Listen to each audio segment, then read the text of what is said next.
Sabi ng Colossians 2:10, and ye are complete in Him, which is the head of all principality and power. Yan. Kaya, kay Kristo, wala na tayong problema. Kompleto na tayo sa Diyos. Ha? Kaya sabi naman ni Pablo, for to me to live is Christ, and to die is gain. Philippians 1:21. So, ngayon, ang ating tinatalakay, to live is Christ. So, yan ang nandiyan. So, yung una nating message, yung Paul's willful or volitional choice. So, para kay Pablo, sabi niya, for to me. Di ba? So, dapat magkaroon tayo ng desisyon. Ano yung desisyon natin? Parang parang si Joshua. Sabi ni Joshua, as for me and my house, we will serve the Lord. Diba? Joshua chapter 24 yata yan. Dapat marunong tayong magdesisyon. At yung desisyon natin ay dapat sa kaluwalhatian ng Diyos. At dapat naninindigan tayo na tayo ay maglilingkod sa Diyos. Diba? Hindi. Maraming tao. Iba nagdidesisyon. Ay, hanggang muna ang atin ngayon. O sige, di muna ako atin. Dapat meron kang sariling desisyon. Hindi. Ito ang araw ng Panginoon. Kailangan ako nasa bahay ng aking Diyos. Yan ang mga desisyon. Tatayuan mo yun. Noong araw, tinatanggalan ng mana. Tinatanggalan ng allowance. Hindi pinag-aaral. Pero sabi ng mga Krisyano, hindi. Kahit tanggalan kami ng mana, maglilingkod kami sa Diyos.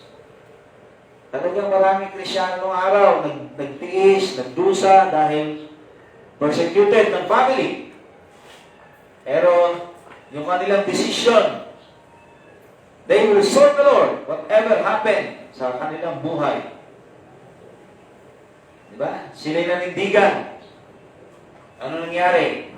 Ay di pinagpala ng Diyos ang kanilang buhay. Kasi nakita ng Diyos, disidido. Disidido itong taong to. Kahit na lang maghirap, magdusa, itakwil.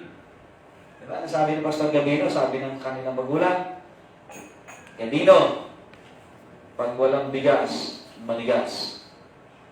Diba? Talaga daw hindi sila sinuportahan.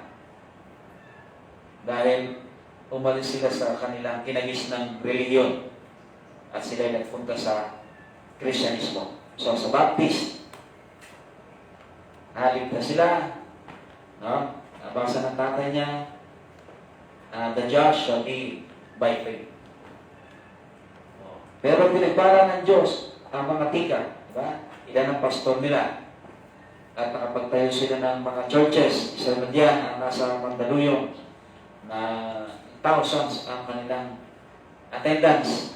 At nire-recognize sila ng mga pangulo mula kay Marcos. Ang bilang nag-recognize niya si si Cory, Presidente Cory, at saka si Isa. Noong anak, siyempre mga diehard sa kanila relihiyon yan eh. Pero noong mga panahon ng mga ibang ay ito si Pastor ay talagang kilala ng ating mga leaders, kilala ng mga senador, kilala ng mga congressman, ng Pangulo. Kaya yung ating pastor, napakalaki ng kanyang ministry. At isa siya sa pinakamaraming pastor na provide, na train mga independent Baptist churches. At wala rin authority. Meron po.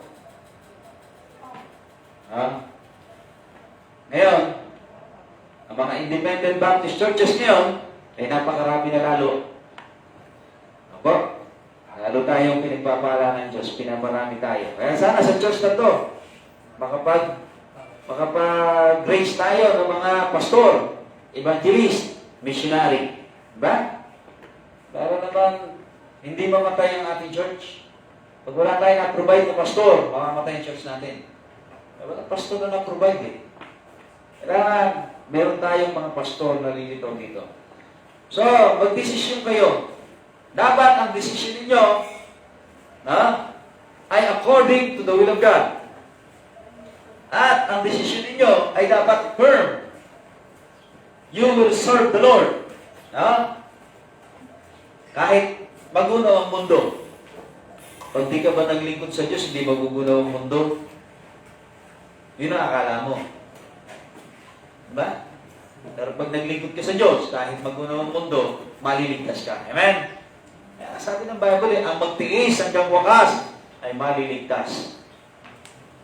Pangalawa, hindi lamang yung kanyang volitional choice or willful choice, yung kanyang personal choice of kind of living. Anong uri ng buhay meron ka sa mundong ito ngayon?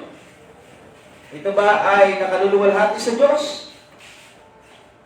Sabi ng Bible, in all thy ways acknowledge Him. Ina-acknowledge mo ba ang Diyos sa iyong mga decisions making, sa iyong mga pangarap, sa iyong mga ambisyon? Kasama ba ang Diyos sa ambisyon mo? O wala ang Diyos doon? Pag wala ang Diyos sa ambisyon mo, wala na. Bagsak ka na. Kahit magtagumpay ka, hindi ka tagumpay. Pastor, ba't ang dami nagtatagumpay? Walang Diyos. Akala nyo lang nagtagumpay yun. Hindi. Failure yun. Ang hindi pagkakilala sa Diyos is the greatest failure of your life. Wala nang pinaka-worst failure sa buhay ng tao ay yung hindi niya makilala ang Diyos. Pero, kahit ikaw ay failure, the greatest success ng isang tao to know God. Amen? And to serve God. The greatest success. Bakit po? Pagkat mamanahin mo ang earth, pagdating ng Millennium Kingdom, 1,000 years, buhay ka. No diseases. No pain. Na?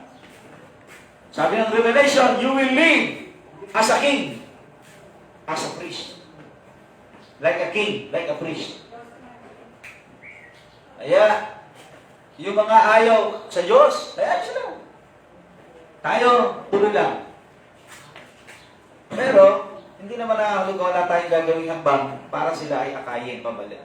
Akayin. Hindi po. Kaya nga next year, maganda po tayo. Magre-raise na tayo ng fund next year. Starting next year, kailangan po natin makapag-raise ng fund ng 1 million. Hindi ko lang alam kung ilang taon natin i-raise yun. Maaaring 1 taon, 2 taon, 5 taon, 10 taon. Sa mahalaga, makapag-raise tayo, makapag-start tayo. Para po sa mga darating nating mga anak at mga apo pa na kailangan natin matulungan ng pag-aaral.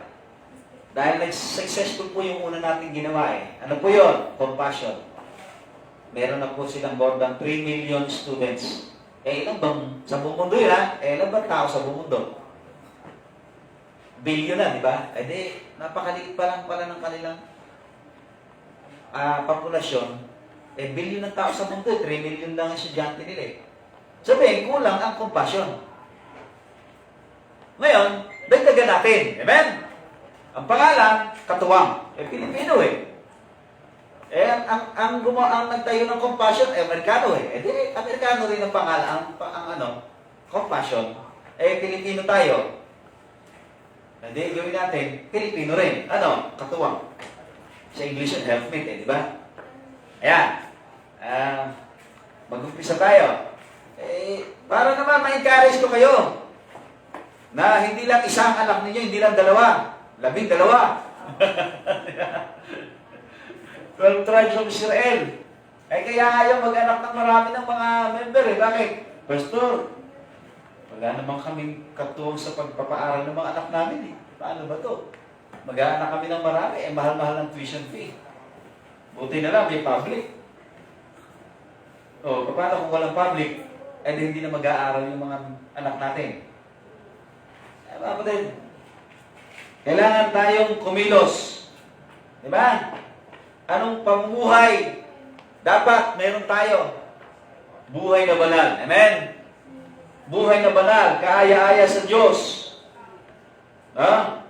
Dapat ang ating soul aim is to glorify God. Amen? To glorify God. Pangatlo. Ano yung pangatlo? Ang pangatlo, si Kristo ay dapat ma-magnify sa inyong buhay. No? Let Christ magnify in your life. No? Hindi pangatlo, hindi pala eh. Pangalawa lang pala yun, no? Personal choice of living. Una, let Christ manage your life. Yan. Ang kind of living ninyo ay hinahayaan nyo si Kristo na siya ang mag-manyubra. Hindi na ikaw ang nag-chuper ng buhay mo. Ang Diyos na. Kung saan gusto ng Diyos, kaliwa, kaliwa. Kanan, kanan. Diretso, diretso. Ikot, ikot. Di ba? Ganun lang. Siya kasi ang nagmamanage. Pangalawa, no? Si Kristo ang nakikita. Huwag ka na mag-eksena, mga kapatid. Pag ginawa ka ng Diyos na sikat, okay lang yun. At least Diyos ang nagawa nun. Pero kung ipupush mo ang sarili mo na maging sikat, delikado yan. No? Palitan mo pangalan mo. Sikat Chukoy. Yan. Yan ang pangalan mo kapag ipupush mo yung pagiging, ikaw yung maging sikat. No? Ang pangarapin na lang natin, maging sikat ang Diyos sa buhay mo. Amen? At pag naging sikat ang Diyos sa buhay mo, ang sabi ng Bible, pag si Kristo ay nahayag, kasama kang mahayag. Di sisikat ka rin pala. Hindi mo pala kailangan pasikatin ang sarili mo. Pasikatin mo lang si Kristo. At pag si Kristo sumisikat sa buhay mo, sisikat ka rin. Sabi ni Kristo, pwede ba? Ako lang? Dapat, kasama ka rin. Pinapromote mo ako eh. Pinapromote mo ako, I will also promote you. Diba? Pero pag dinidimote natin si Kristo, sabi ni Kristo, hindi rin kita kikilalanin sa harapan ng aming Ama. Then, no promotion. Kapatid, huwag niyo isipin. Mga tao to, hindi ako kilala eh. Ano, hindi ka kilala. Mas mataas ba sa'yo ang makilala ka ng tao o makilala ka ng Diyos? Hindi ba? Marami po sa tayo tinatag na unsung hero. Ang mga unsung heroes, yung mga hero na hindi kilala. Sa mga awit, sino madalas ang sikat? Soprano, di ba? Pero yung mga tenor, alto, bass, sikat ba sila? Hindi. Madalang ang sumisikat ng mga second voices. Katulad si Pavarotti. Tenor yun eh. Diba? At least si Pavarotti, tenor, sumikat siya. Sino ba? Meron bang sumikat na alto? Wala. Kasi ang alto, parang sintonado yan eh. Boses ng sintonado. Kaya wala sumisikat na alto. Bass, meron. Ang mga sumisikat sa music ay soprano, tenor, bass. Yan.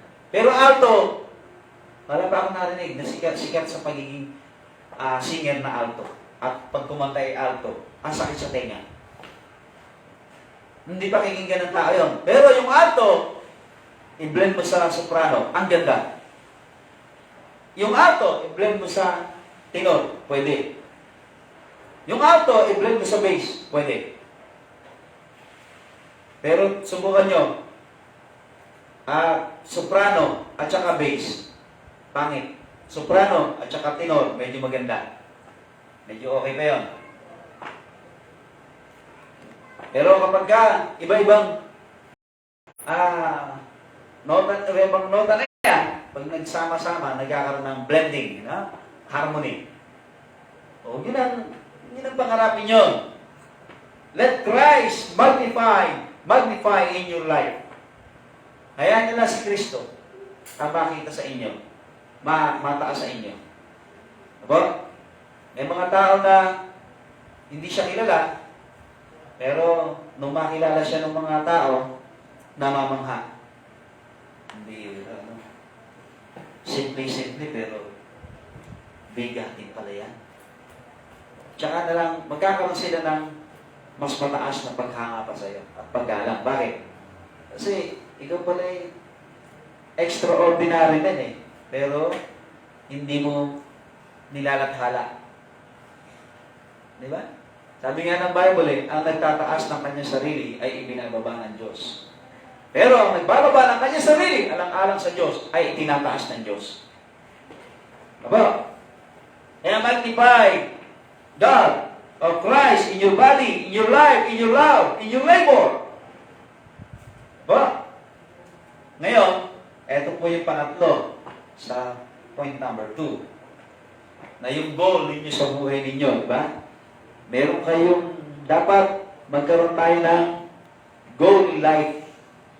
Dito, meron tayong choice. Ngayon, goal. Anong goal ninyo? Let Christ be the ultimate goal of your living. Tingnan niyo, Philippians 3. Tingnan niyo po. Doubtless. Doubtless. And I count all things but loss for the excellency of the knowledge of Christ Jesus my Lord, for whom I have suffered the loss of all things, and do count them but dung, that I may win Christ. Diba? That I may win Christ. Pag sinabi natin loto, excited. Gusto ko manalo sa loto. Sino ayaw manalo sa loto? Diba? Pero, pag di kayo tumataya, huwag kayong mangarap. Pero ano ba yung loto? Sugal yan di ba? Sugal. Ano ba ang sugal? Kasalanan ng covetousness. Hindi tayo nagsusugal. Kasi, ang sugal ay covetousness yan. Ninanasa mo yung kayamanan ng kapwa mo. Huwag mo nasahin yung kayamanan ng kapwa mo. Maghanap buhay ka, magtrabaho ka. Pastor, yun ang hanap buhay ko, tumaya At saan ka kumukuha ng pantaya? Hindi ka naman lagi nananalo. Di ba? Umaasa sa loto. Umasa tayo sa Diyos. Amen? At tayo gumawa ng ating mga kamay. Sabi nito, lahat ng bagay ay ginawa kong basura. Ano sa tandang? Dumi. Dumi ng ano man yan, hayop man yan o dumi man yan ng tao. Ayaw natin nagagasgasan yung ating mga bagay na pag-aari. Halimbawa, sasakyan. Di ba? Ayaw natin nagagasgasan yan. Okay lang yun. Maingat ka Kaya lang, pag nagasgasan ng isang tao, ano gagawin mo? Babarilin mo? Diba? Bubugin mo? Madalas, sabi nga, pagka ang Kristiyano na disgrasya, sabi ng Kristiyano, okay lang, brad, okay lang, sister, okay ka naman ako. Pero pagka sila ang nakanti mo, hanggang korte, magkikita kayo. Magkikita tayo sa korte. Didimanda kita. Daming kaso, ba? Kaya mahirap Kaya mahirap po pagka Kristiyano ang nakagawa ng mali. Ay, nako. Pero pagka ang nakagawa ng mali, ang believer, masaya sila. Bakit? At napapatawad natin, napapalagpas natin. Pero ang unbeliever, pagka tayo nagkamali, nako, ang daming cheche-bureche, ang daming investigasyon. Parang si Pastor Bandol, nagdadrive ng trike, ng single. Kasunod nila kotse. Biglang pumreno yung kotse. Biglang pumreno. Medyo nakatutok daw sila. Nung pagpreno ng kotse, naipreno naman ni Pastor Bandol yung kanyang motor. Kaya lang, dahil hindi kinaya ng preno, dumikit. Dumikit lang. Hindi naman nabangga Iba kasi nabangga yung binundol mo. Yun ay dumikit. Pero, dumikit lang. Pag tama-tama, nung huminto, nakadikit. Hindi nagasgas yung likuran ng kotse. Dahil hindi naman bumangga dumikit lang. eh may nakitang butas. Ayan o, may butas o. Pambihira. Kung totoong nabangga ka namin, dapat nayanig ang sasakyan mo. Pangalawa, dapat nayanig kami. O nagkaroon ng problema yung... hindi nga, dumikit lang na gano'n eh. Wala nga gasgas yung pintura ng kotse mo. May butas, oo. Pero yung butas naman, luma na. Ay, hindi. Mag-usap tayo sa munisipyo. Ba, dala lang sila sa munisipyo. Ang tagal daw nila doon. Hindi sila inaasikaso dahil nga ang dami daw mga inaasikaso doon. Mga dinadala doon. Hanggang sa late na sila sa kanilang lakad. Hanggang sa nasa 2 oras na daw na nakatingga sila doon. Kinausap niya na yung Brad. Halika. Kita mo naman, 11 o'clock na, mag-aalas 12 na. Anong oras tayo nagpunta rito? Mga 9, nandito na tayo. Mag-aalas 12 na. May lakad pa kami. Yun naman sasakyan mo hindi naman talaga namin nabangga Dumikit lang. Wala nang gasgas yan Tsaka yung butas na sinasabi mo, luma na yung butas na yun. Kung talagang bago yun, dapat bago yung nun. Luma na, kinakalawang na nga Makapaas pa rin. Hindi. Demanda ko kayo. Babayarin ko kayo na mahal. Dahil nilabas niya yung kanya. Ito, meron akong pera dito. Hindi ko alam kung magkano to. Binigay lang sa akin to. Sa'yo na lahat to. Bakit? Ano ka ba? Pastor ka ba? Oo, pastor ako. Diyan sa Garay, sa Liberty. Taga-Garay din pala. Taga-Garay din pala. Kinuha na agad. Sige na. Bira, kung hindi lang yan Galit pa. Di ba pagka Kristyano, sagi, ayaw tayong palagpasin. Pero pagka sila nakasagi, madalas, di pa nga humihingi ng tawad Brad, okay lang. Hindi naman kaya pa naman ganun, di ba? Kaya unfair di ba? Unfair. Pero bakit natin ginagawa yun? Alang-alang kay Kristo. Amen? Nagpaparaya tayo. Pero, sabi ng Bible, be wise as a serpent and harmless as a dove. Okay? Kahit na tayo mapagparaya, tingnan pa rin natin. Baka mamaya ay gamitin naman balikta rin naman tayo sa ibang bagay. Kaya maging wise pa rin tayo. Sabi ng Bible,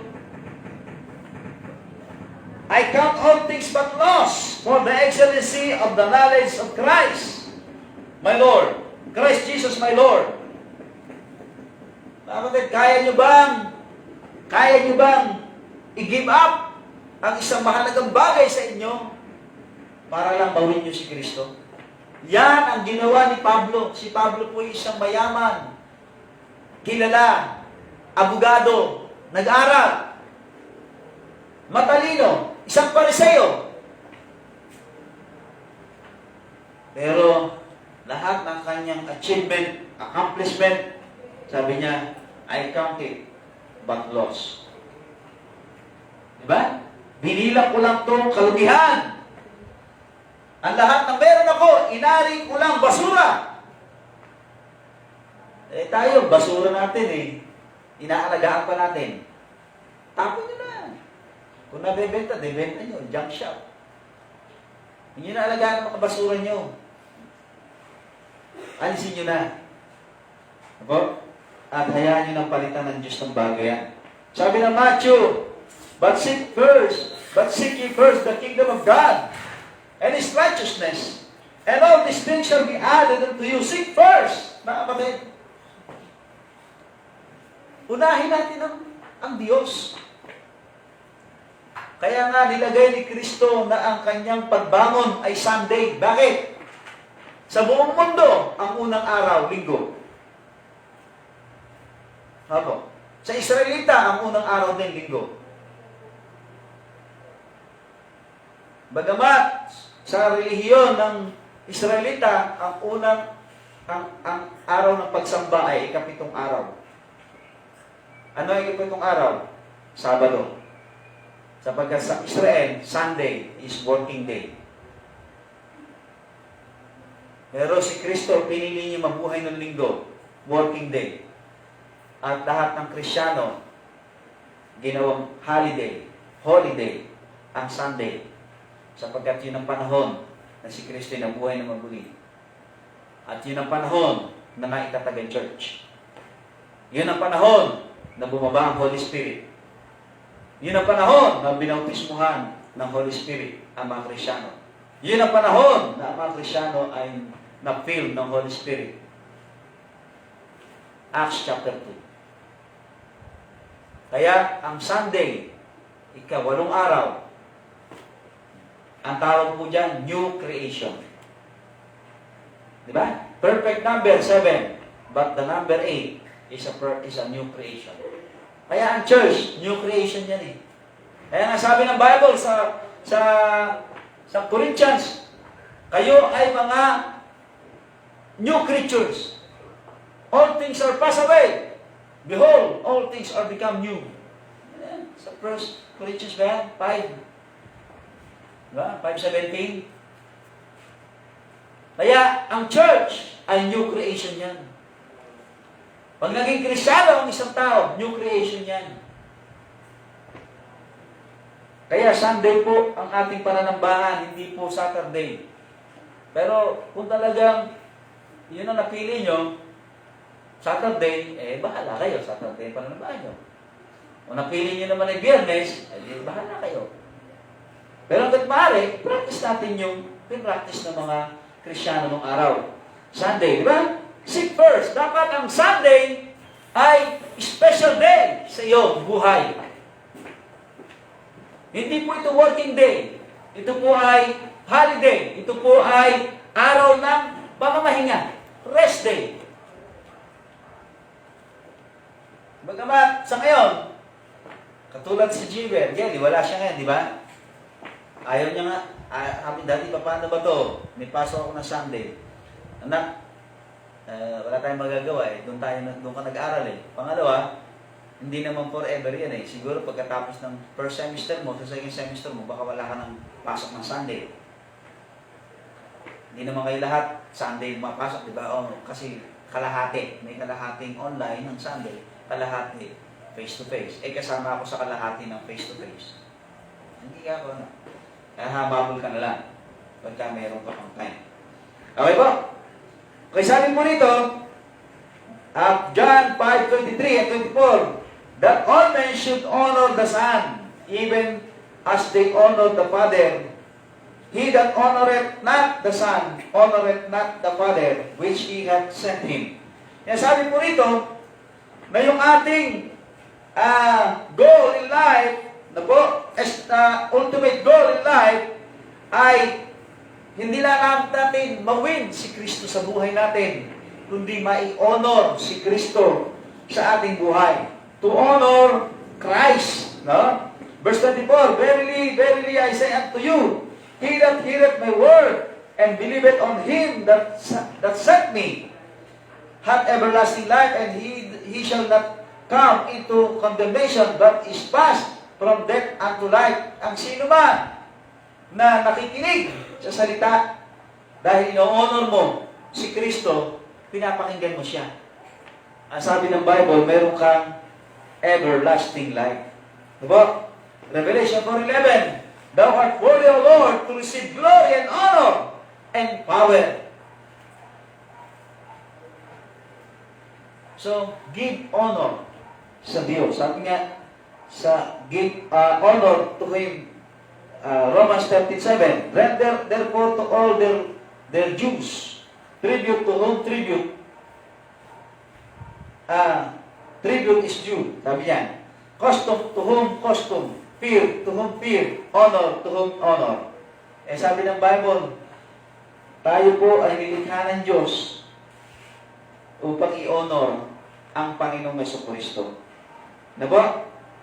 Kaya, sabi rito, Revelation 5:13, And every creature which is in heaven, and on earth, and under the earth, and such as are in the sea, and all that are in them, heard and saying, Blessing and honor and glory and power be unto Him that sitteth upon the throne and unto the Lamb forever and ever.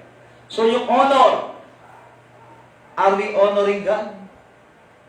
O mas ino-honor natin ang sarili natin? Kung ino-honor natin ang Diyos, dapat, sabi ng Diyos, ikapitong araw, magpahinga kayo. Eh bakit, Pastor? Akala ko ba yung Sunday, ikawalong araw? Oo nga, di ba? Ikawalong, kung titingnan ninyo, kasi, Sunday, Monday, Tuesday, Wednesday, Thursday, Friday, Saturday, Sunday, the 8th day. Di ba? Siya yung unang araw ng isang linggo, siya rin yung ikawalong araw. Ikawalong araw. Kaya yung 8 ay means new creation. Number 8 means, 3 means grace. Diba? 7, perfect number, number of God. 6, number of man. 8, new creation. Number of new creation. Eh, yung 8, mahalaga yan. Nasa Bible niya, on the 8th day, sabi ng Bible, Christ rose up. On the 8th day. Eh, di ba 7 days lang? Oo nga, 7 days lang naman eh. Eh, ba't may 8 days? Yun nga, kasi Sunday, Monday, Tuesday, Wednesday, Thursday, Friday, Saturday, then Sunday. On the 8th day. Kaya pasok pa rin po yan. Sabi po ng Revelation, ng Philippians 3:7, but what things were gained to me, that I counted loss for Christ. Kaya mga kapatid, katulad ni Pablo, yung kanyang ultimate goal sa buhay ay ang Panginoong Jesucristo. Siya yung may pamuhay niya.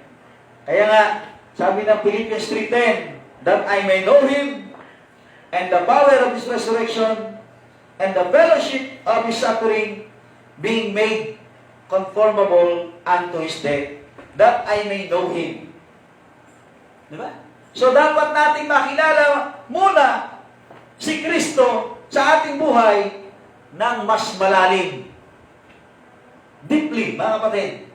Hindi lang, makilala ko lang siya, okay na. Hindi po. Sapagkat kung makikilala mo lang siya ng simple lang, mga kapatid, madadaya na ng Diablo. Sapagkat ang daming ginagawa ng kaaway para linlangin ang tao patungkol sa buhay ni Kristo. Diba? Kaya nga ang dami relihiyon eh. Marami, sabi, si Kristo hindi Diyos. Si Kristo ay maliit na Diyos. Si Kristo ay hindi tao. Merong paniniwala na si Kristo hindi tao. Siya ay isang puwersa lang. Hindi siya tao, hindi siya Diyos. Siya isang idea lang. Kaya iba-iba. No? Eh kung hindi natin pag-aaralan ng mas malalim ang buhay ni Kristo, hindi ko alam kung saan ka mapupunta ron. Si Kristo ba'y idea lang sa'yo? Si Kristo ba'y isa lang kapangyarihan sa'yo? Si Kristo ba'y isa lang ordinaryong tao sa'yo? Si Kristo ba'y isang maliit lang na Diyos sa'yo? O si Kristo ba'y kapantay ng Ama sa'yo? Kaya kailangan po yan. Hindi po biro na sa panahon ngayon, lahat ng bagay ay napepeki na. At alam niyo ba, may Bible ang China ngayon? Merong sariling Bible ang China. At binago nila ang maraming talata. At ganun din po, meron din silang bagong Quran. Marami rin silang binago sa Quran. Kaya pag nabasa nyo ang Biblia ng China, pag yun ang nahawakan ninyo at nabasa ninyo, ay baka so na kayo mapuntang paniniwala. Kapag ang China ay hindi actually naniniwala sa Diyos. Diba? Mga ateista yan eh. Pero dahil hindi nila masyadong masupin ang mga relihiyon, nakipag-compromise na lang. So tayo, dapat nating makilala si Kristo, katulad ni Apostol Pablo. Kaya hindi katakataka si Apostol Pablo ay ginamit ng Diyos upang sumulat ng maraming aklat sa Biblia. Diba? Yung Pauline Epistle kung tawagin, napakarami niyan. At yung Hebrews, Book of Hebrew, diba? Bagamat debatable, pero sa kanyang penmanship ay si Pablo ang pinakamalapit pagdating sa penmanship ng Hebrew. At bakit? Napakaganda ng Hebrews. Talagang ang pagkakasulat ay hindi basta-basta lang sinulat, kundi sangayon sa pag-aaral, ang sumulat ay napakataas ng kaalaman. Napakatalino, napakalalim ng kanyang kaalaman patungkol sa kay Kristo at patungkol sa kultura ng Israel. Kung di si Pablo yun, sino pa? Dalawa lang naman ang pinagdidibatihan si Apollos at saka si Pablo. Kaya, nasa dalawa lagi. Si Pastor Dave Madrid, ang kanyang paniniwala, ang sumulat niya na si Apollos, sapagkat si Apollos ay eloquent man. No? Pero hindi sinabing abogado. Pero si Pablo ay isang abogado. Eloquent din. Pareha silang eloquent. Pero si Pablo ay isang lawyer. Nag-aral sa paanan ni Gamaliel. So, ibig sabihin mga kapatid, ang Hebrews ay pag hindi ka pamilyar sa kultura ng Israel, sa kanilang relihiyon, mga kapatid, hindi mo maintindihan ng Hebrews. Napakalalim na mga sinasabi doon patungkol kay Kristo. Kaya dapat mga kapatid, ang ating goal, ultimate goal ay to know Christ deeply. Tingnan niyo po, 1 Corinthians 2:2. For I determined not to know anything among you, save Jesus Christ and Him crucified. Kita niyo? Si Pablo, isang mayaman na abogado at kilala sa mga Hudyo, kilala ng mga matatahas na tao ng Roma. Pero sabi niya, isa lang ang gusto kong makilala. Si Kristo lang. Si Kristo lang. Diba? At siyang pinako. Ang sabi ng Psalms 4 verse 3, but know that the Lord hath set apart him that is godly for himself. Sabi nito, know the Lord. Diba? The Lord will hear when I call unto Him. Alamin natin, kilalanin natin ang Diyos. Diba? Dapat, kung merong taong nakakakilala sa inyo, ay yung partner ninyo. Kung kayo may asawa, dapat ang mas nakakakilala sa inyo yung asawa ninyo. Pangalawa, yung magulang ninyo. Noong buhay ako ng Pampanga, ang salubong sa akin na inang ko ay pangit. Bakit? Kapagkat yung mga umuwi ng Pampanga, lahat ng balita sa nanay ko, puro negative. Kilala ko naman kung sino nagbabalita. Sabi ko sa nanay ko, yan ang nanay ko, Nang, pati ba naman kayo naniniwala? Anak niyo ako, dapat mas paniwalaan niyo ako kaysa kanila. Wala akong tinanong kung ano yung sinabi nila.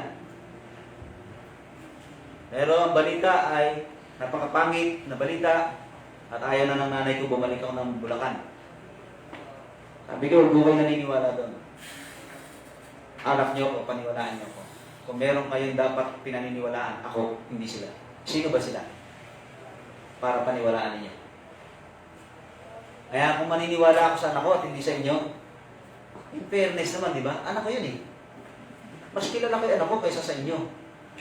Ngayon, kung paniniwala ko yung member ng iba kaysa inyo, napaka-unfair naman yun. Mas paniniwala ko kayo kaysa sa member ng iba. Di ba? Nagka-problema kayo sa ibang churches dito. At ang sumbong nila sa akin patungkol sa inyo ay negative. Pwede kong tanggapin yung kanilang sinabi, pero hindi ko pwedeng paniwalaan nang walang malalim na investigasyon. Di ba? Ganun po ako eh. Ganun ba? Sige. Hindi nangangahulugan naniniwala ako. Eh di aalamin ko. Baka mamaya, naninira ka lang pala. Eh di kung pinaniwalaan ka, di nagkasira na kami. Mahirap na i-restore yun. Sabi ng Bible, mas mahirap bawiin ang kapatid na natisod kaysa sa isang bayan na nakukutaan. Di ba? Mas madali mo silang talunin sa gera. Parang ganito.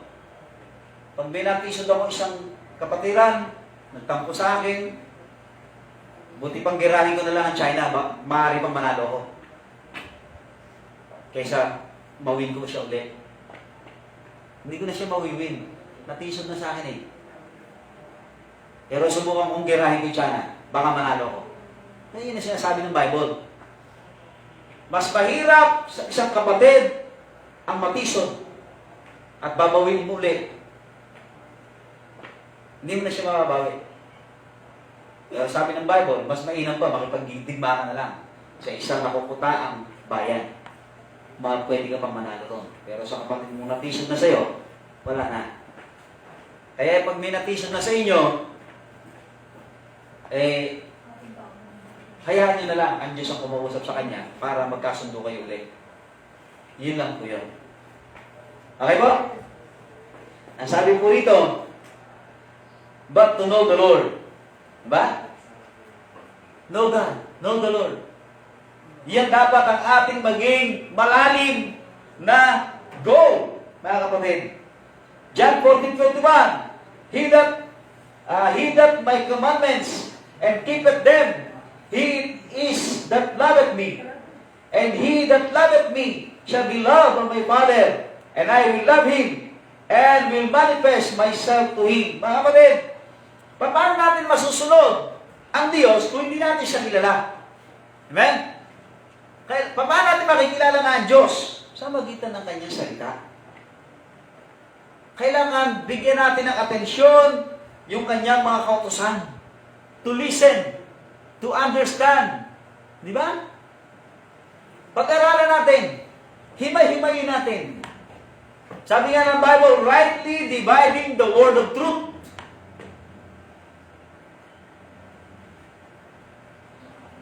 Pagka hindi tayo naging matalino sa pagdidivide ng salita ng Diyos, ang dami na pong Bible ngayon. Alam nyo anong ginawa ng kaaway? Ginulo niya ang translation. Gumawa siya ng maraming translation. Para nga naman, mag-away-away ang Biblia. Ay, bakit sabi ng ganitong Bible? Diba? Sabi ng ganong Biblia.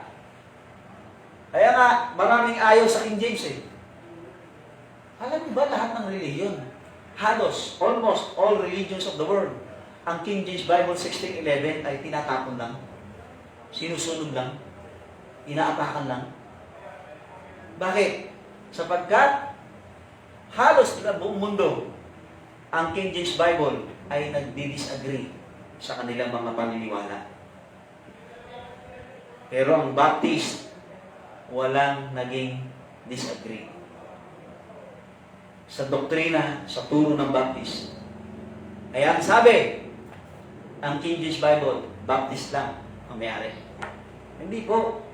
Ang nagpagawa po ng King James Bible ay Protestant. Si King James II. Hindi po Baptist si King James II. Eh bakit ito pinapaniwalaan ng Baptist? Ang King James, 1611. Kaya mga may King James, New King James eh. Dahil para kontrahin ang King James 1611 ni King James II. At yun ang ginagamit ng mga false religion. Even charismatic, normally yun ang gamit nila. Mga iba-ibang translation. Ginugulo ng diablo yan, mga kapatid. Kaya meron tayong standard na salita ng Diyos. Kaya kasabi ni Pastor Medina, King James muna. Sabi, kayo, King James only. Kami, King James muna. Di ba? Okay naman yun. Hanggat wala pang nasusumpungan na mas, sa King James. Hindi namin bibitawan ng King James. Ano sabi ko, Pastor Medina? Pastor, wala na. Wala nang ibang lulutang na translation na mas hihigit sa King James 16:11. Yan na lang. Sabagay, wala na nga. Eh kung ano-ano ginagamit ng mga translation ng mga pastor, at alam niyo ba, may balita ako na mga Protestant daw ay nakukuha ng Iglesia ni Manalo. Dahil meron talata sa 1 John 5:20 yata yun, na hindi kayang ipagtanggol ng ibang religion. Hindi yun, 1 John 5:20 yata yun. Inala natin. At dyan daw, natatalo ang mga ibang religion. Hindi baptist Kala ko baptist eh. Dahil hindi daw nila, ayan, 5:20 nga. And we know that the Son of God is come and hath given us an understanding that we may know Him that is true. And we are in Him that is true. Even His Son, Jesus Christ. This is the true God and eternal life. Yung daw true God, may Son. May Son daw ang true God. Eh, ang tanong, may Son ba si Kristo? May anak ba si Kristo? Wala.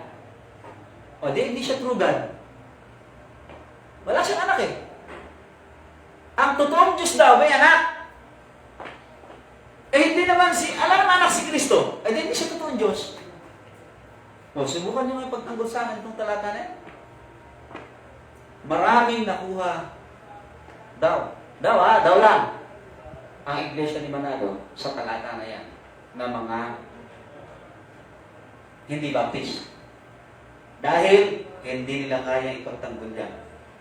Una, hindi naman tinutukoy dito na Diyos lang ang may anak o walang anak. Ba? Hindi tumutukoy yan doon na porque may anak ay Diyos na. Porque walang anak ay hindi na Diyos. Hindi po yan. Kaya, sabi namin, paano nila hindi maipagtanggol to? Napakasimple-simple lang. O talata. Mga pastor yun nakikipagdebate. Hindi nila maipagtanggol ang 1 John 5:20. Ano nangyari? Eh di sumanib sila sa relihiyon na yun. Pagkat hindi nila kayang talunin. Daw ang doktrina, yung argumento na sinasabi daw kung walang anak, hindi totoong Diyos. Sapagkat ang totoong Diyos may anak. Ano yung sabihin ng anak sa Bible? Sa Bible, ang pagiging anak ni Kristo ay opisina yun. Hindi po yun. Sapagkat sa Bible, si Kristo at ang Ama ay sabay na lumitaw. Sino nauna sa kanila? Wala. Sabay eh. Si Esau at saka si Jacob. Sino panganay? Si Jacob ang unang lumabas, di ba? Ng buhok. Pero ang unang lumabas ng kamay, kay Esau. O sino panganay? Si Jacob, lumabas ng buhok. Nauna, kay Esau. O si Esau, lumabas lang yung kamay. Pero pangalawa siya inilabas sa tiyan. Sa Bible, ang panganay doon, si Esau. Lumabas ang kamay niya eh. Pero bumalik siya sa loob ng tiyan. Bakit?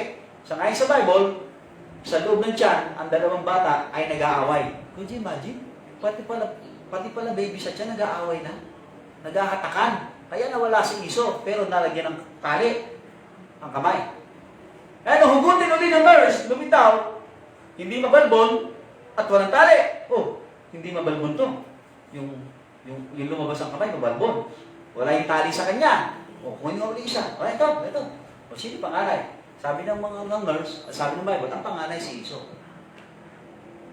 Kung nauna ang ama, anak nga si Kristo. Nauna namin. Hindi naman nauna ang ama eh. Sabay. Tingnan nyo, John 1:1. In the beginning was the Word, and the Word was with God, and the Word was God. Verse 14. And the Word was made flesh and dwelt among us, and we beheld His glory, the glory as the begotten of the Father, Sino yung begotten of the Father? Christ. Yung Word ay tinawag na begotten of the Father. And the begotten of the Father is Christ. As sabi sa verse 1, palitan mo yung Word ng Christ. In the beginning was Christ. Di ba? Di ba? Well, in the beginning was Christ. And Christ was, and the Word was with, and Christ was with the Father. Di ba? And Christ was God. Nang pasimula, magkasama na. So, wala na ako na sa kanilang dalawa. Kaya hindi mo pwede sabihin, yung literal hindi katulad ng tao yan eh. Office yun. Office ni Kristo ang pagiging anak. At yan ay forever.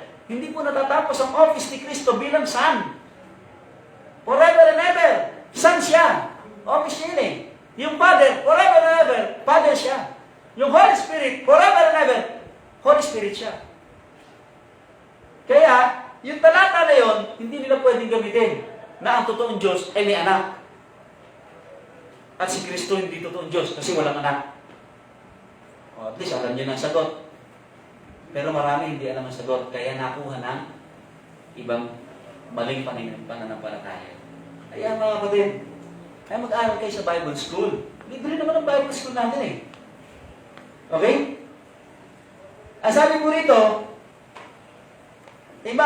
sabi nito, and I will manifest myself to Him. Kung kikilalanin lang natin si Kristo ng mas malaliman, mga kapatid, magpapakilala sa iyo si Kristo. Ba't di mo makilala si Kristo? Kasi hindi mo naman siya kinikilala ng mas malaliman. Sabi nga ng marundong. Hindi, pastor, puro yun na lang gagawin ko. Mga kapatid, hindi po. Ako po, pastor nyo, nag-aaral ako araw-araw. Nakikinig ako araw-araw. Nanonood ako araw-araw. At pero mga kapatid, kami ni Mrs., lagi kami nasa Bible study, sa mga iba't ibang gawain. Nag-aalaga pa ako araw-araw ng mga manok doon sa baba. Nagpapakain pa ako. Ang umaga, tuwing linggo, pinapakain ko muna yan bago ako pinakahuling naliligo sa amin. Gumagayak. Pero kahit ako pinakahuli, madalas ako yung pangalawa sa huli na nakatapos. Mayroon pa laging huli sa akin. Ewan ko kung sino yun. Alamin nyo na lang. Di ba? Kaya sabihin, pastor, wala ka kasing ginagawa. Siguro nga, wala akong ginagawa. Pero sabi ng Bible, mga kapatid, kung kikilalanin mo ng mas malaliman si Kristo, magpapakilala siya sa inyo. Gusto niyo bang magpakilala si Kristo sa inyo? Know Him deeply. Amen? Know Him deeply. Sabi ng 2 Timothy 1:12, for the which cause I also suffer these things, nevertheless, I am not ashamed, for I know whom I have believed. Mga kapatid, I know whom I have believed. Yung salitang I have means present perfect tense. Hindi lamang po niya basta pinaniwalaan. Talagang pinapaniwalaan niya ng kompleto. Wala siyang no doubt, no worry. Eh madalas tayo nagtitiwala pero nangangamba. Totoo kaya yun? Tutugunin kaya ng Diyos? Bibigay kaya ng Diyos? Mangyayari kaya? Madalas ganun tayo eh. Pero si Pablo walang ganun. Wala siyang ganung kaisipan. Di ba ba? At kung meron tayong ganung kaisipan, ano sabi ng tao? Lord, help thou my unbelief. Help me to believe. Panginoon, tulungan mo ako sa akin hindi paniniwala sa iyo. Tulungan mo akong magtiwala. Yun po ang ating hihingin sa Diyos. At lagi ko sinasabi sa Diyos yan, help thou my unbelief. Help me to believe. Di ba? Sabi ng Bible, kilala ni Pablo kung sino pinagtiwalaan niya. Kilala mo ba ang pinagtitiwalaan mo? Yung Kristo sinasabi ng Bible? Kaya kumisan tayo kung anong ginagawa natin kalokohan sa mundo kasi hindi nga natin kilala ang Diyos. Pero kung kilala natin ang Diyos, mga kapatid, alam niyo miracle? Sa atin may miracle, sa Diyos wala. Kailan namin binili yung bola? nung Friday. Kailan kami nakapagpagawa ng uniform? Nung Huwebes, pero Friday natapos. Yun yung panahon na wala kaming pera. Yun yung panahon na halos ang pagkain na lang namin ito, ano-ano na lang. Salamat sa saging. Di ba? Hanggang ngayon, nandun pa. At malapit ko ng malaga yung para sa manok. Eh, sabi mga kapatid, yung panahon na talagang problema ka na dapat, pero doon dumating po yung mga blessing natin. Nakabili po tayo ng dalawang tigwa 1,000 pesos na bola. Asan yung bola natin isa? Andyan, dala nila. Dala niya na. 1,000 pesos po yun. Yung bola na yun. Dalawa yan. That is 2,000. Wala tayong pang gasolina, walang pagkain ng mga player. Nakakain sila. Nakapag-gasolina sila. May natira pa nga eh. Kasi hindi raw kumain yung iba. Eh, kasalanan nyo na, di ba? Hindi na namin kasalanan nyo. Nandun na sa sasakyan eh. Dala nyo na lahat eh. Yung pagkain. Kakainin nyo na lang. Eh, kung hindi kayo nakakain, huwag nyo kami sisihin. Pastor, di ako nakakain eh. Eh, nandun sa sasakyan. Inuwi pa nga eh. At ang ginawa, yung iba nagbalot, di ba? Oh, buti na lang nagbalot. Sana ako inubos na para hindi na nauwi sa bahay. Pero at least, nakakain ako. Kasi pag-uwi, tsaka ako lang natikman yung pansit. Ang sarap. Di ba ba? Yun yung panahon. Mga kapatid, pwede na natin i-atras ang ating player noon. Wala talaga eh. Pero sabi ko, Panginoon, bahala na kayo kung anong mangyayari. Pero may plan A ako, may plan B. Hindi po nangyari yung plan A, hindi rin nangyari yung plan B. Walang nangyari din sa plan A ko at plan B. Kapag dumating yung blessing. Amen? Eh, pagka hindi natin kilala ang Diyos, talaga magkakaraming na tayo lang. Baka kung makakita tayo ng pera na may pera, baka daputin mo na rin. Kailangan ko ngayon. Ngayon lang naman, Panginoon. Baka magawa natin yon. Pero dahil kilala natin ang Diyos, yung 2 araw na yon, Huwebes at Biyernes, mga kapatid, gumawa ang Panginoon. Amen? Eh sa Sabado, sa Martes, hindi ko alam, ba? Wala pa kaming budget ng pagkain para sa Martes at saka pang gasolina. Eh sa Martes pa naman yun. Martes pa yun. Linggo pa lang ngayon eh. O kung magpuprovide mamaya ang Panginoon ng ating panggasolina at pagkain para sa Martes, amen? Praise the Lord. Di ba ba? Sabi ni Pablo, I know whom I have believed. Sabi ng John, 1 John 5:13, these things have I written unto you that believe on the name of the Lord Jesus, the name of the Son of God, that ye may know that ye have eternal life, and that ye may believe on the name of the Son of God. Eternal life pa nga eh. If you just believe, just know God deeply, no? Dapat yun ang inyong bigyan ng first and foremost priority, to know Him deeply. Mga kapatid, ang sabi nga, yung kanyang pagmamahal, Ephesians 3:19, tignan niyo po, and to know the love of Christ, which passeth knowledge, that ye might be filled with all His fullness, with all the fullness of God. Mga kapatid, alamin ninyo ang pag-ibig ng Diyos. Alam niyo, etong mali naman ang iba, no? Kung kayo may partner, kung kayo may asawa, alamin ninyo kung gaano kalalim ang pagmamahal ng mister nyo o misis nyo sa inyo. Arukin ninyo. At kayo naman, paalam naman ninyo kung gaano nyo kamahal ang mister ninyo o misis ninyo. Kaya kung minsan nagdududa di ba? Kasi hindi nyo pinapaalam eh.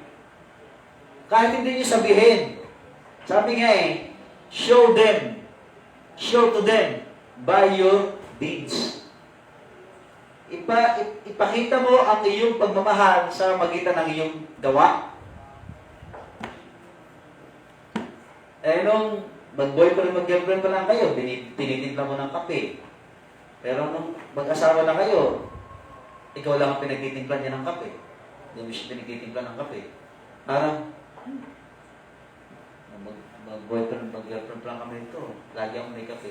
Ngayon, mag-asawa na kami. Siya lang lagi ang nagpapatimpla ng kape. Diba? Para tuloy, kumuha ka lang ng alila na taga-timpla ng kape mo, kaya mo siya pinakasalan. Hindi mo kailangan sabihin eh. Pero kung kaya mo sabihin, may kanta niyan, di ba? Hindi ko kayang gawin, pero kaya kong sabihin. Hindi ba yun? O kaya kong sabihin, hindi ko kayang gawin. Ano ba? Hindi kaya na. Hindi, kanta na. Stairway to Heaven niya ngayon. Hindi ko kayang sabihin, ngunit kaya kong gawin. Basta yun na ngayon. Diba, hindi naman kailangan puro salita eh. Pakita mo sa gawa. Diyan mo kamahal ang Diyos. Hindi mo kaya sabihin, pero ipakita mo sa gawa. Panginoon, mahal na mahal kita. Ako ang magbubukas ng church. Pagdating ng pastor ko, nandun na ako. Pagdating ng pastor ko, nakaayos na upuan. Pagdating ng pastor ko, ready na lahat. Magpipreach na lang siya. Sana nga, pero kung wala, sabi ng pastor, ako taga-bukas, ako taga-linis, ako taga-ayos, ako taga-tanggal. Lahat ako pa cook. Okay, yun sa umpisa. Pero habang tumatagal, dapat ang pastor may tumutulong na. Amen? Nung una, ang pastor nyo ang taga ng upuan. Diba? Taga-alis ng agiw. Kung ano man. Pero pagka nandiyan na kayo, dapat, ano kaya maitutulong ko sa pastor ko? Ano ba ginagawa ng pastor ko? Nagpupukpok ng mga sira. Ako na kaya ang gagawa ng mga sira ng simbahan namin. O di at least yung pastor nyo, mapupokus na lang lagi sa pag-aaral ng salita ng Diyos. Amen? Yan ang sabi ng Bible eh. Ang sabi ni Peter,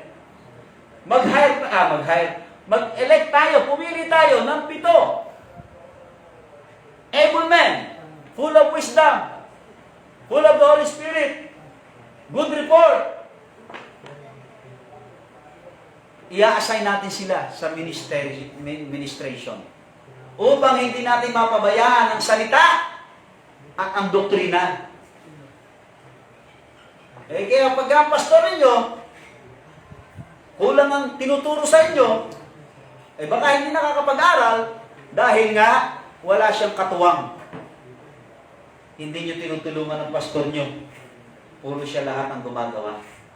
Pero kung tutulungan nyo yung pastor ninyo, siguro yung pastor ninyo magkakaroon ng maraming time to study. Amen? Yan mga kapatid. Okay ba? Sabi ng Bible, yung kanyang pag-ibig. 1 Corinthians 13:3 and 13.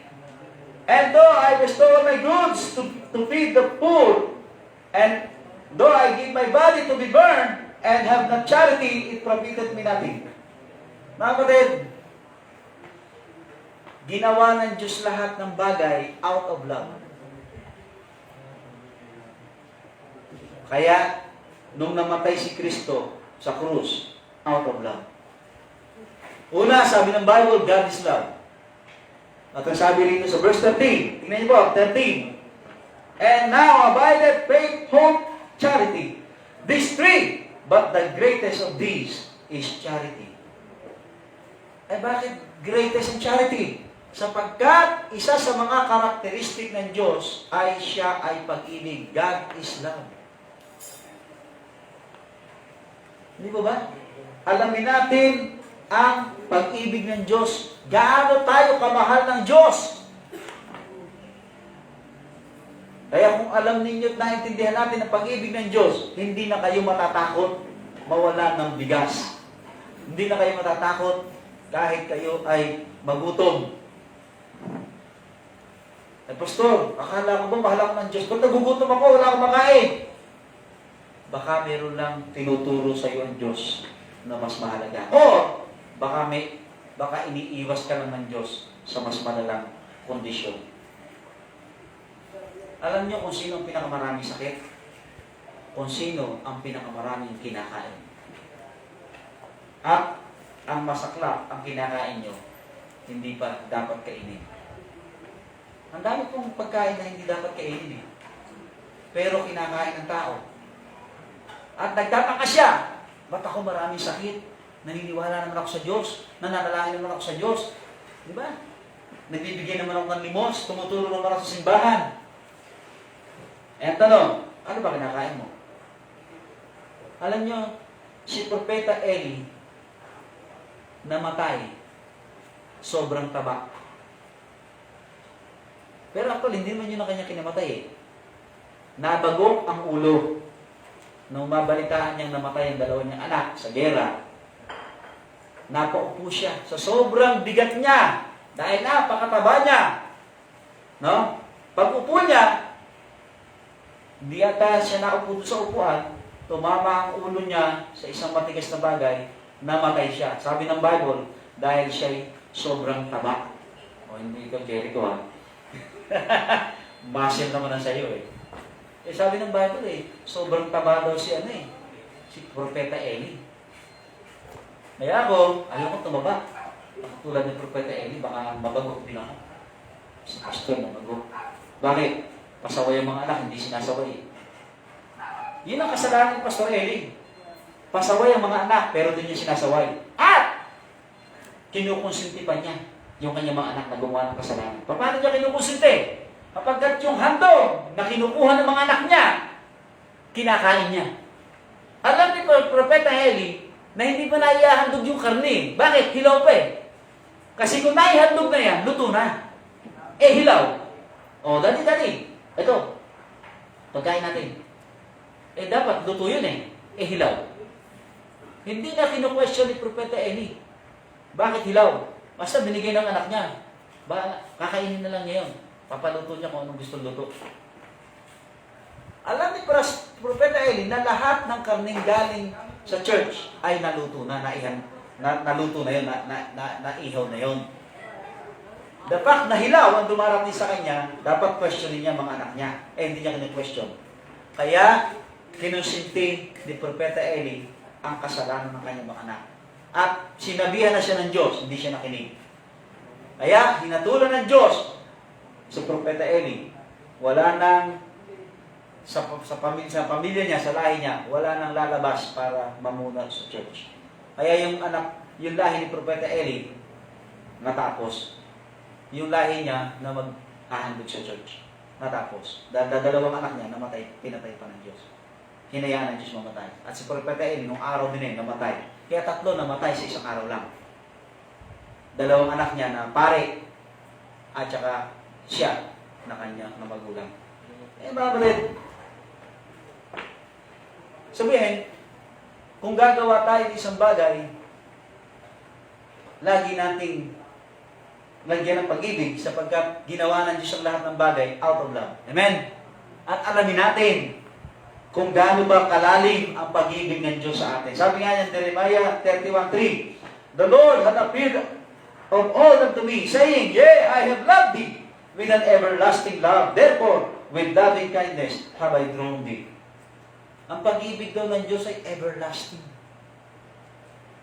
Yung bang pag-ibig mo sa Diyos everlasting? O hanggat may pera ka lang, hanggat may trabaho ka lang, hanggat wala kang sakit? Eh, everlasting ang pag-ibig ng Diyos eh. Dapat everlasting din ang pag-ibig mo sa Diyos. Amen? O, kung ang pag-ibig ng partner mo ay hanggang langit, eh ano na may pag-ibig mo sa Kanya? Hanggang lupa. Dapat hanggang langit din. Tumbasan mo. Bagamat hindi natin kaya tumbasan ang pag-ibig ng Diyos. Di ba? Pero at least, kilala natin ang pag-ibig ng Diyos. At ang pag-ibig natin sa Kanya, hanggang tayo buhay at hanggang sa kamatayan. Amen? Ay sabi nga ni Pablo, to die is gain. To die is gain. Kami yan doon.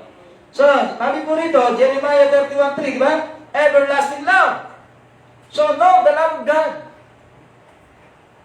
By knowing the love of God, makikilala natin siya ng mas malaliman. Pangalawa, yung kanyang salita. Diba? Yung kanyang salita. Therefore, whatsoever heareth these sayings of mine, sabi ni Kristo, and doeth them, I will liken him unto a wise man which built his house upon a rock. Matthew 7:24. Kailangan daw natin yung kanyang salita ay ating pakinggan, paniwalaan, at sundin. Di po ba? Ano ba? Sabi ng Bible ito, this book of the law shall not depart out of thy mouth. Ito. Basahin araw-araw. Pakinggan niyo araw-araw. Marami ng gadget ngayon. Tulad ako, nahihirapan na ako magbasa. So, madalas nakikinig na lang ako. Pero pag gumagawa ako ng message, nagbabasa ako, siyempre. Gumagawa ako ng message. Pero araw-araw, nakikinig ako niyan. At marami akong pinakikinggan. His word, Philippians 2:30. Because for the work of Christ, He was nigh unto death, not regarding His life, to supply your lack of service toward me. Mga kapatid, isa sa mga kasamahan ni Pablo, no? Muntik nang mamatay. Magawa lang niya ang trabaho na binigay sa kanya ng Panginoon. Yung trabaho ni Kristo, the work of Christ. Sabi niya, no? Because for the work of Christ, meron pa ng work si Kristo. Alam niyo po ba ng work ni Kristo? Ang work ni Kristo, to do the will of His Father. Ano ba yung will of His Father? Sabi ng Bible, maligtas ang lahat ng tao. Ang ibig sabihin, mga kapatid, tayo po ay mangaral ng Ebanghelyo kahit malagay pa tayo sa bingit ng alanganin ng kamatayan. Pero sabi ni David, though I walk through the valley of the shadow of death, I will fear no evil, for thou art with me. Hindi pala kayo mamamatay. Amen? Hindi pala kayo mamamatay. Sabi ng isang pastor, na-depress siya. Punta siya sa Mindanao. Pinuntahan niya yung mga tribo. Nagpapakamatay na ako. Pag nagpakamatay naman ako, nagbaril ako sarili ko, kasalanan sa Diyos. Para wala akong kasalanan sa Diyos sa aking kamatayan. Pupunta ako sa Mindanao. Lahat ng mga Muslim doon, lahat ng mga doon, aaralan ko. At pag pinatay nila ako, at least okay na. Dahil yun naman ang gusto kong mangyari. Mamatay ako. At punta siya sa Mindanao. Nangaral siya ng salita ng Diyos. Inaralan niya yung pinakapinuno ng tribo. Naligtas yung tribo, yung Raha, yung pinakapinuno. Sabi niya, alam mo, pastor, kung di ako naligtas, patay ka na ngayon. Dahil ako naligtas, hindi ka namin papatayin. At lahat ng tao dito, pastor, ay makikinig sa iyong pangangaral. Aba, ang bihira. Na-save yung buong tribo. Imbis na patayin siya, hindi siya pinatay, pinaniwalaan siya, at lahat, pag nangangaral siya, lahat ng tribo, lahat ng tao doon, tinatawag ng pinakapinuno. Makinig kayo kay pastor. Pagkat siya'y aaralan tayo ng salita ng Diyos. Sabi niya, pambihira, depress ako. Gusto ko na magpakamatay. Kasalanan sa Diyos. Pero dahil para lang mamatay ako, punta ako doon sa ganung lugar. Pero, imbis na patayin ako inalagaan pa ako. Pinaniwalaan ako. Di siya namatay hanggang ngayon buhay. Di ba? Kasi gano'n Hinahayaan lang ng Diyos na dumaan ka sa daanan mo yan, pero hindi ka mamamatay. Amen? Hinahayaan lang ng Diyos na magkasakit ka, pero hindi ka mamamatay. Para lang maranasan mo yan at alam mo yung kalagayan ng mga taong may mga ganyang problema. Diba? Mga kapatid, sabi ng Bible, John 5:17, but Jesus answered them, my Father worketh hitherto, and I work. Yung trabaho ng Ama ay ang ginagawa ni Kristo. At tayo naman, kung ano ang ginagawa ni Kristo, gawin natin. Trabaho ba natin magligtas? Hindi po. Pero trabaho natin mangaral ng ikaliligtas ng mga tao. Ano yun? The gospel of the Lord Jesus Christ. Sabi nga, Christ's work is to do the will of God. No? Yun ang kanyang trabaho. Sabi nga ng Hebrews 10:7, then said I, lo, I come in the volume of the book. It is written of me to do thy will, O God.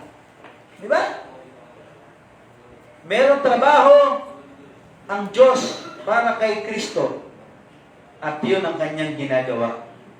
At dapat tayo mga Kristyano, yun dapat ang ating gawin. At ang huli po,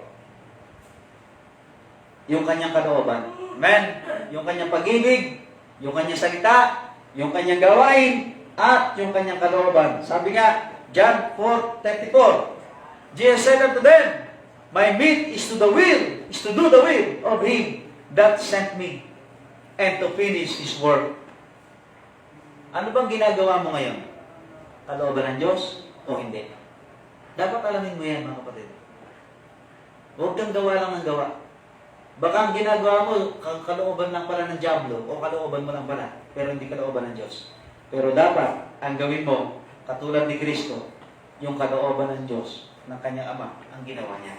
Ngayon, kung kalooban ng Diyos, ni Kristo ang ginagawa mo, nandun ka sa tamang landas. Amen? You are in the right track, sabi nga. Okay? Ang sabi ng Romans 12:2, and be not conformed to this world, but be transformed by the renewing of your mind, that ye may prove what is that good and acceptable, perfect will of God. Perfect will of God. I do believe, ang pagpapastor ko, perfect will of God in my life. At, ako'y nag-asawa, I do believe na ang misis ko, siya ang perfect will of God sa buhay ko. Bakit? Nanalangin ako sa Diyos eh. Humingi ako ng mga sign. Ang hindi ko lang alam, kung ang misis ko, kung nanalangin siya, humingi na sign. Alam ko, lahat ng sign na hiningi ko sa Diyos, nangyari. 5 yan. O 6 pa yata. No? At ang pinakahuli, alam nyo kung anong anak ng pastor. Muntik nga ako mag-back out eh. Kasi hindi siya anak ng pastor. Sabi ko, paano to? May isang kulang. Hindi siya anak ng pastor. Abay, mambihira, nagpastor yung tatay. Nagpastor yung tatay niya. Girlfriend ko na yan, hindi pa pastor yung tatay niya. Pero, nung girlfriend ko siya, biglang nagpastor yung tatay niya. Pero ang tatay naman yan ay, deacon. Oh. Kaya natayo ang Mount Gerizim Baptist Church.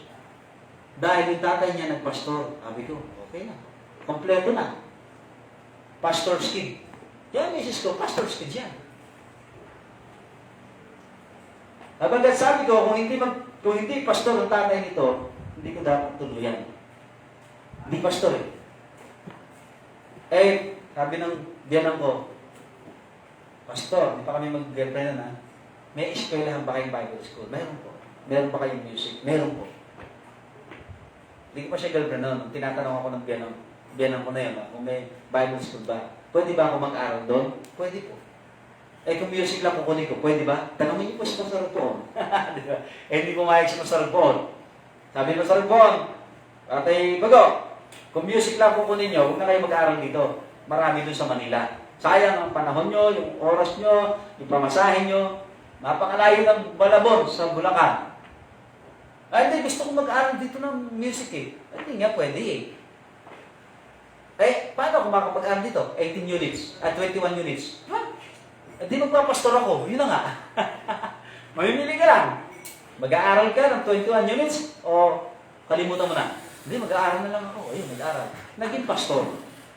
Kaya yung pinakahuling sign na hiningi ko sa Diyos, Panginoon, anak ng pastor. Pag hindi anak ng pastor, di bali na lang. Nung magpastor ng tatay niya, sabi ko, Panginoon, eto na nga. Tuloy-tuloy lang. Kayo ba, humihingi ba kayo ng sign sa Panginoon sa magiging life partner ninyo? Pag hindi, delikado kayo. Para kayong bato-bato sa langit. Ang bagsakan, yun na nga. Kung bumagsak saan? Kung saan? Yari ka. Dapat meron kang prayer life. Amen? Okay? Sabi ni Kristo, if a man will do his will, he shall know of the doctrine, whether it be God or whether I speak of myself. Di ba? Kaya, si Kristo, bakit natin alam na siya sa Diyos? Kasi ang ginagawa niya, yung kalooban ng Diyos. Kaya sa Diyos siya. Kung ang ginagawa mo ay kalooban ng Diyos, sa Diyos ka. Pero kung kalooban mo lang ang ginagawa mo at hindi sa Diyos, hindi ka sa Diyos. So, kailangan alamin mo what is the perfect will of God in your life. Tayo manalangin. Panginoon, salamat po. Tulungan niyo po kami to know you deeply in our lives. Yan dapat ang aming maging ultimate goal sa buhay namin. Your love, your word, your work, and your will. Magbibigay po ako ng paanyay, mangusap po kayo. Bago tayo magwakas mga kapatid, let's all stand please. Ano yung ultimate goal mo sa buhay mo? Yung bang kalooban ng Diyos? O yung kalooban mo lang? At kung hindi yan para sa Diyos, kapatid, kalimutan mo na yan. Give up mo na yan. Gawin mo ng, itulad mo na yan sa isang dam or dumi. Ituring mo ng kalubihan ang mga yan. Sapagkat kung hindi ka nauuban ng Diyos yan, magwagi ka man, maging victorious ka man, yan ay walang pakinabang sa iyo. Walang pakinabang yan. Pero kung kikilalanin mo si Kristo ng mas malalim pa, lahat na mangyayari sa iyo, pakikinabangan mo. Kahit ang kamatayan ay pakikinabangan mo. Sapagkat kinilala mo kung sino si Kristo sa buhay mo. Tayo po'y lumapit sa harap, mga kapatid. Let's come forward and give a commitment. Panginoon, mas kikilalanin kita kaysa kanino man. Mas bibigyan kong atensyon na kilalanin ang iyong pag-ibig, ang iyong salita, ang iyong gawain, ang iyong kalooban. Sapagkat nandito pala ang pinakamataas na reward, pinakamataas na karangalan, at wala nang papantay pa. Lumapit tayo sa mga kapatid. Huwag tayong maging walang neutral. Sabi nga, kung hindi ka sa Diyos, sa Diablo ka. Kung hindi ka sa Diablo, sa Diyos ka. Dalawa lang. Hindi po pwede, kung hindi ka black, white ka. Kung hindi ka white, black ka. Walang gray. Walang gray. Sa Diyos, walang neutral. Lagi lang dalawa. Good or evil. Evil or good. So, pumili ka sa dalawa. At sabihin mo sa Panginoon na gusto mo siyang makilala. Devote yourself to know the Lord. And God will show Himself to you. At makikita mo, kahit anong mangyari sa buhay mo, mararamdaman mo yung fulfillment, yung joy, yung satisfaction, mararamdaman mo lahat yan. Siguro, ang ibang pananaw, negative. Pero, sa iyo, laging tama, laging positibo. Sapagkat, ang Diyos ang nagpapakita sa inyo, hindi ang sigman. Lumapit tayo. Let's come forward and say to God, Panginoon, show yourself to me. Sabi nga ng Bible, God will reveal His secret to you. Bagay ang sikreto niya, ipapaalam niya sa iyo. Sapagkat yun ang iyong ultimate goal, to know Christ deeply in your life, in your living. Tayo panalangin, Panginoon, salamat po. Hindi po ako nagbibigay ng mahabang imbitasyon. Dahil alam ko po na ang taong gustong mag-commit sa iyo, hindi na siya kailangan anyayahan pa. Siya ilalapit na pusa. Pero nagbibigay pa rin ng mga invitation para po magbigay ng daan para sila lumapit. Pero kung ayaw nilang lumapit, Panginoon, bahala na po kayo sa kanila. Between you and him or her. Pero at least, I did what I know. na dapat yung gawin at sabihin sa kanila. Panginoon, sa aming pong pagkakaloob, sa aming pong offering, pagpalain niyo po ang bawat isang magbibigay. At balik niyo po, Panginoon, sa kanila ng siksik, kundi umaabot. I-bless niyo na rin po maging aming pagsasalusaluhang pagkain. Magsilbing kalakasan at kalusugan namin. Ito maraming sa dalangin sa pangalan po ng Panginoon Jesus. Amen. Give thanks with a grateful heart. Give thanks